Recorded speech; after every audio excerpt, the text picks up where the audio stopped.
Assalamualaikum warahmatullahi wabarakatuh. Baiklah, saya akan menjelaskan tentang hukum kepailitan dari kelompok 6 yang berjudul Akibat-akibat hukum kepailitan. Pengertian: menurut R. Subekti dan R.J. Tejisrodibio, peliti berarti keadaan seseorang debitur apabila ia menghentikan pembayaran utang-utangnya, suatu keadaan yang menghendaki campur tangan hakim guna menjamin kepentingan bersama dari para kreditornya. Sejalan dengan pendapat tersebut, menurut Blacklow Dictionary, pengertian pailit dihubungkan dengan suatu kondisi ketidakmampuan untuk membayar dari seorang debitur atas utang-utangnya telah jatuh tempo. Syarat-syarat kepailitan. Hukum kepailitan pihak yang dapat mengajukan pailit yaitu debitor, sehingga dengan sukarela mengajukan permohonan pailit atas dirinya, maupun kreditor yang mengajukan pailit kepada seseorang maupun badan hukum untuk mendapatkan kembali hutang-hutangnya. Menurut pasal 2 ayat 1 UKH PKUPU menyebutkan bahwa debitur mempunyai 2 atau lebih kreditur dan tidak membayar lunas sedikitnya satu utang yang telah jatuh waktu dan dapat ditagih. Dinyatakan pailit dengan putusan pengadilan baik atas permohonannya sendiri maupun atas permohonan satu atau lebih krediturnya. Berdasarkan ketentuan tersebut, dapat disimpulkan adanya 3 syarat yang dapat dipailitkan. Yang pertama, adanya hutang. Yang kedua, salah satu hutang telah jatuh tempo dan dapat ditagih. Yang ketiga, debitur memiliki minimal 2 atau lebih kreditor. Harta pailit. Ada beberapa harta dengan tegas dikecualikan kepailitan menurut pasal 21 Undang-Undang Kepailitan. 1. Alat perlengkapan tidur dan pakaian sehari-hari. 2. Alat perlengkapan dinas. 3. Alat perlengkapan kerja. 4. Persediaan makan untuk kira-kira 1 bulan. 5. Gaji, upah, pensiun, unang, jasa, dan honorium. 6. Hak cipta. 7. Sejumlah uang yang ditentukan oleh hakim pengawas untuk nafkahnya atau debitor. 8. Sejumlah uang yang diterima dari pendapatan anak-anaknya. Pihak-pihak yang dinyatakan pailit. Dalam ketentuan pasal 1 butir Undang-Undang 4 tahun 1998 tentang kepailitan dapat disimpulkan bahwa setiap debitur yang berada dalam keadaan berhenti membayar hutangnya dapat dijatuhkan keputusan kepailitan. Berdasarkan hal tersebut, maka yang dinyatakan pailit adalah 1. Orang perorangan baik laki-laki maupun perempuan yang menikah maupun belum menikah. 2. Perserikatan-perserikatan dan kumpulan-kumpulan tidak berbadan hukum lainnya. 3. Perseroan-perseroan, perkumpulan-perkumpulan, koperasi, yayasan berbadan hukum. 4. Harta warisan dari seseorang yang meninggal dunia dan dapat dinyatakan pailit. Akibat hukum pernyataan kepailitan. Pertama, akibat hukum terhadap debitur pailit. Hak-hak debitur untuk melakukan semua tindakan hukum berkenaan dengan kekayaan sebelum pernyataan pailit harus dihormati. Dalam hal ini harus memperhatikan hak-hak kontraktual serta kewajiban debitur menurut peraturan perundang-undangan. Semenjak pengadilan mengucapkan keputusan kepailitan dalam sidang terbuka untuk umum terhadap debitur, maka hak dan kewajiban si pailit beralih kepada kuratornya untuk mengurus dan menguasai baudelnya. Secara umum akibat pernyataan pailit, yang pertama, repailan semata-mata hanya mengenai harta kekayaan si pailit dan tidak mengenai der pribadi debitur. Pailit misalnya seseorang dapat tetap melangsungkan perkawinannya meskipun ia telah dinyatakan pailit.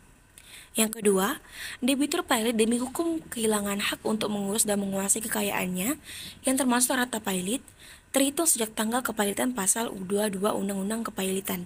Yang ketiga, perkaitan yang telah dibuat debitur yang timbul setelah keputusan pailit diucapkan tidak dapat dibayar dari harta pailit. 4. Harta pailit diurus dan dikuasai kurator untuk kepentingan semua para kreditur dan debitur, dan hakim pengawas memimpin dan mengawasi pelaksanaan jalannya kepailitan. 5. Tuntutan dan gugatan mengenai hak dan kewajiban harta pailit harus diajukan oleh atau terhadap kurator pasal 24 ayat 1 Undang-Undang Kepailitan. 6.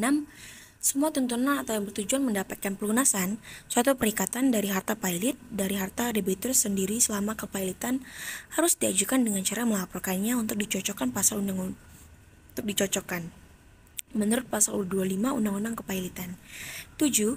Dengan memperhatikan ketentuan pasal 56A Undang-Undang Kepailitan, kreditor yang dijamin dengan hak gadai jaminan, hak tanggungan atau hipotek dapat melaksanakan hak tanggungannya seolah-olah tidak ada kepailitan.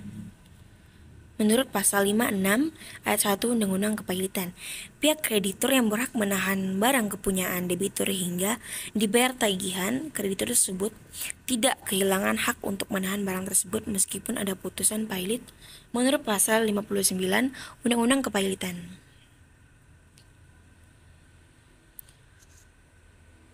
Apabila pada saat putusan penyataan pailit diucapkan terdapat satu perjanjian timbal balik yang belum atau baru sebagian dilaksanakan, maka pihak siapa yang debitur tersebut membuat perjanjian dapat meminta kepastian pada kurator tentang kelanjutan pelaksanaan perjanjian tersebut dalam waktunya yang disepakati oleh kurator dan pihak tersebut. 2. Perjanjian dengan janji pemberatan barang di kemudian hari atau finito trading yang waktu pernyataannya akan jatuh pada waktu setelah pernyataan pailit atau selama kepailitan berlangsung, maka perjanjian tersebut menjadi hapus dan pihak merasa dirugikan dapat mengajukan diri sebagai debitur konkuren. 3. Perjanjian sewa menyewa dengan debitur penyewa-penyewa, maka pihak yang menyewakan maupun kurator dapat menghentikan sewa menyewa tersebut sesuai adat kebiasaan setempat, tetapi menghentikan 3 bulan sebelumnya selalu dianggap cukup. 4. Untuk perjanjian perubahan, pihak buruh maupun kurator boleh menghentikan dengan mengindahkan bunyi perjanjian perburuan tersebut atau undang-undang yang berlaku. Tetapi 6 minggu sebelumnya selalu dianggap cakap sejak keputusan pernyataan pailit diucapkan upah buruh menjadi hutang harta pailit. Beberapa akibat kepailitan bagi kreditor. Yang pertama, kreditor mungkin mengalami kerugian finansial. Ketika suatu perusahaan mengalami kebangkrutan, kreditor mungkin tidak dapat memperoleh pembayaran atas hutang yang dimiliki oleh perusahaan. Kedua, kreditor biasanya berada pada urusan prioritas pembayaran. Dalam proses kepailitan, kreditor akan ditempatkan dalam urutan prioritas pembayaran sesuai dengan jenis hutang yang dimiliki oleh perusahaan. Yang ketiga, kreditor mungkin harus memperjuangkan hak-haknya. Dalam beberapa kasus, kreditor mungkin harus memperjuangkan hak-haknya dalam proses kepailitan. Yang keempat, kreditor mungkin tidak dapat mengambil aset perusahaan dalam proses kepailitan. Pengurus kepailitan atau kurator bertanggung jawab untuk menjual aset ke perusahaan dan menggunakan hasil penjualan tersebut untuk membayar kewajiban hutang perusahaan.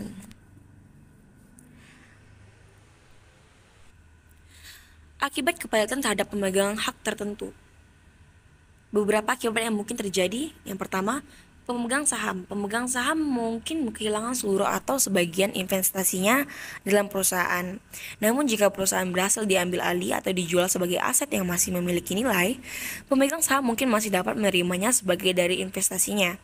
Yang kedua, kreditor biasanya memiliki hak untuk menuntut pembayaran hutang mereka dari perusahaan. Namun dalam kasus pailitan, kreditor mungkin hanya menerima sebagian dari jumlah yang mereka klaim, atau bahkan tidak menerima apa-apa jika aset perusahaan tidak cukup untuk membayar seluruh hutang. Yang ketiga, karyawan mungkin kehilangan pekerjaan mereka jika perusahaan tidak mampu mempertahankan operasinya. Namun dalam beberapa kasus, karyawan dapat memperoleh hak-hak tertentu dalam proses kepailitan, seperti hak atas gaji yang masih belum dibayarkan atau hak atas tunjangan pemutusan hubungan kerja. Yang keempat, pemegang obligasi memiliki hak untuk menerima pembayaran bunga dan pokok dari perusahaan.